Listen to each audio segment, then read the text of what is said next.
गिरावट का असर भारतीय बाजारों में आज देखने को मिला। कल जिस तरह से 14,900 के पार निकलकर निफ्टी ने क्लोजिंग दी, ऐसा लगा कि एक बड़े ब्रेकआउट की तैयारी में बाजार है और फिर से 15,000 के पार निकलकर टिककर लाइफ टाइम हाई की तरफ बढ़ेंगे। अचानक से लगा झटका। अमेरिकी बाजारों से तेज गिरावट के संकेत आते दिखे। उसके बाद चीन ने जो मेटल्स के दाम हैं उनकी कीमतों पर लगाम लगाने के लिए कुछ अपने रेस्ट्रिक्शंस लगाने की बात कही उनके एक्सचेंजेस में। उसको लेकर मूड थोड़ा खराब हुआ।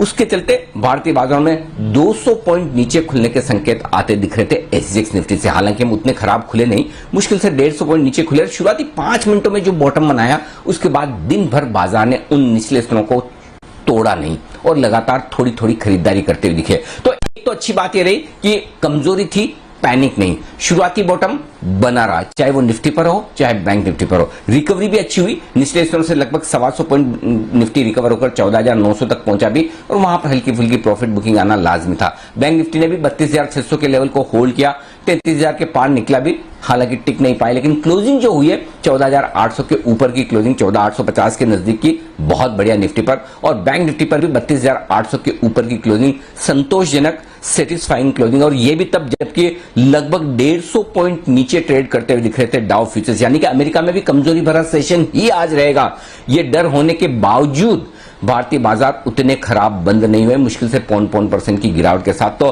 कुल मिलाकर ये बाजार की तेजी का संकेत है, मजबूती का संकेत है कि आज का दिन बेहद खराब साबित हो सकता था, लेकिन बाजारों ने इसे बचा लिया। तो अब आपको लग रहा है कि निफ्टी बैंक निफ्टी देखकर खराब सेशन नहीं था? जी नहीं, आज का सेशन बहुत अच्छा था। कैसे?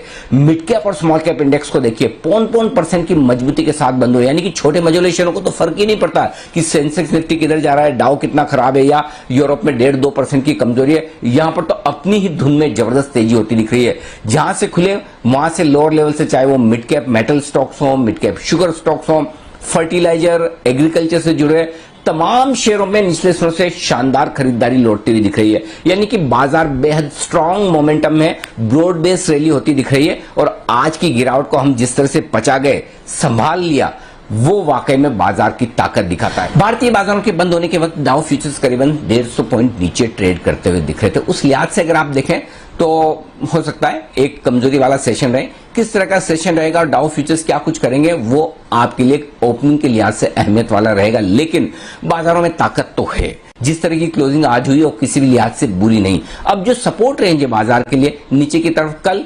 14,725, 14,775 सपोर्ट के तौर पर काम करेगा, और ऊपर 14,900, 14,975 ये वो रेंज है जहां पर बाजार में हल्की रुकावट दिखेगी। लेकिन चूंकि कल हफ्ते की एक्सपायरी का दिन है, परसों बाजार बंद है, उसको देखते हुए बड़े मुंह आने की संभावना से आप इनकार नहीं कर सकते। बैंक निफ्टी का जहां तक सवाल है, 32,500, 32,600 ये सपोर्ट के तौर पर काम करेगा कल, और ऊपर 33,000, 33,150 के पार निकलने के बाद, या 33,300 के पार निकलने के बाद बढ़िया तेजी, फ्रेश खरीदारी और शॉर्ट कवरिंग आने की संभावना बनेगी। इंडेक्स जो कुछ भी करे हफ्ते की एक्सपायरी के दिन, लेकिन एक बात साफ है, इंडेक्स के बाहर के एक्शन में कहीं कोई दूर दूर तक कमी नहीं है।